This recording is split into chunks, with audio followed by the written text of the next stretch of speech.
رب العالمین والصلاة والسلام علی خاتم النبیین اما بعد فاعوذ باللہ من الشیطان الرجیم بسم اللہ الرحمن الرحیم مولاي صل وسلم دائما ابدا علی حبیبک خیر خلق کلہم۔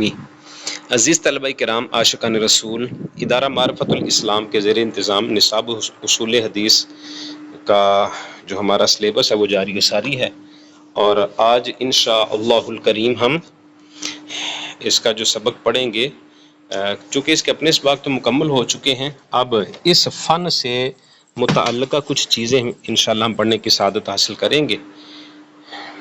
تو چند ضروری معلومات، کچھ اصطلاحات اس میں ذکر کر دیں گے، وہ اصطلاحات جو اس فن کو سمجھنے میں معاون و مددگار ہوں گی۔ صحابی، وہ خوش نصیب جس نے ایمان کی حالت میں سرکار صلی اللہ علیہ وسلم سے ملاقات کا شرف حاصل کیا ہو اور ایمان ہی پر اس کا انتقال ہوا ہو، تو اس کو صحابی کہتے ہیں۔ ایمان کے ساتھ سرکار کو دیکھا اور ایمان پر ہی وہ دنیا سے رخصت ہوئے۔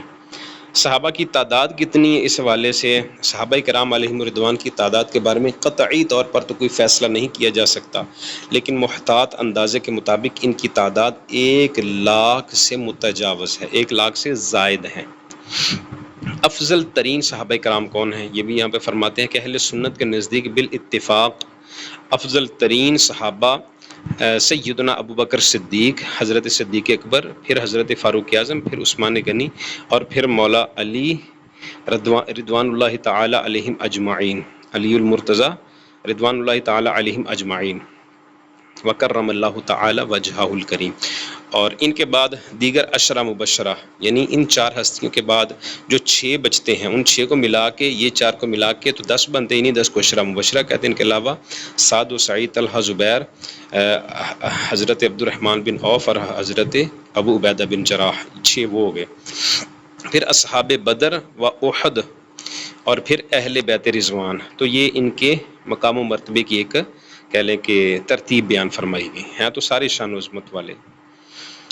مکثرین صحابہ، مکثرین صحابہ کن کو کہتے ہیں؟ وہ صحابہ کرام جن سے کثیر تعداد میں احادیث مروی ہیں، ان کو مکثرین صحابہ کہا جاتا ہے۔ یہ وہ حضرات ہیں جن کی مرویات کی تعداد 2,000 سے زائد ہے، جن کی 2,000 سے زائد ان کو مکثرین کہا جاتا ہے، جنہوں نے 2,000 سے زائد احادیث پاک جن سے مروی ہیں۔ ان کے اسماء گرامی یہ ہیں: جناب حضرت سیدنا ابو ہریرہ رضی اللہ تعالی عنہ 5300 یعنی 5,374 احادیث پاک ان سے مروی ہیں۔ نمبر 2، حضرت سیدنا عبداللہ بن عمر رضی اللہ تعالی عنہما 2,630 احادیث پاک ان سے مروی ہیں۔ حضرت جابر بن عبداللہ رضی اللہ تعالی عنہ 2,540 احادیث پاک ان سے مروی ہیں۔ نمبر 4، حضرت انس بن مالک رضی اللہ تعالی عنہ 2,286 احادیث پاک ان سے مروی ہیں۔ نمبر 5، حضرت ام المومنین حضرت سیدہ عائشہ صدیقہ رضی اللہ تعالی عنہا 2,210 احادیث پاک ان سے مروی ہیں۔ حضرت ابو سعید خدری رضی اللہ تعالی عنہ 2,170 احادیث پاک ان سے مروی ہیں۔ ان کے علاوہ اور کسی صحابی کی احادیث کی تعداد 2,000 سے زائد نہیں ہے۔ اچھا، آگے فرماتے تابعی کسے کہتے ہیں؟ وہ شخص جس نے کسی صحابی سے ملاقات کی ہو اور اسلام پر اس کا وصال ہوا ہو، صحابی کو دیکھا ہے اور ایمان پر وہ دنیا سے گیا، تو ایسا شخص تابعی کہلاتا ہے۔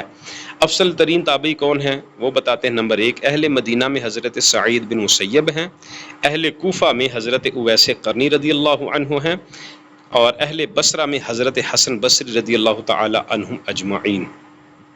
صحاح ستہ، ایک کتب ستہ، یہ صحاح ستہ کی جو اصطلاح بولی جاتی ہے، بعض علماء نے فرمایا کہ صحاح ستہ نہ کہا جائے بلکہ کتب ستہ کہا جائے، کیونکہ ان میں سے صرف 2 ہی حضرات ایسے جنہوں نے صحاح کا یعنی صحیح احادیث پاک کا التزام فرمایا، وہ امام بخاری اور امام مسلم ہیں، اور جو بقیہ 4 ہیں، امام ترمذی، انہوں نے وہ جامع ترمذی ہے، انہوں نے صحیح کا التزام نہیں کیا۔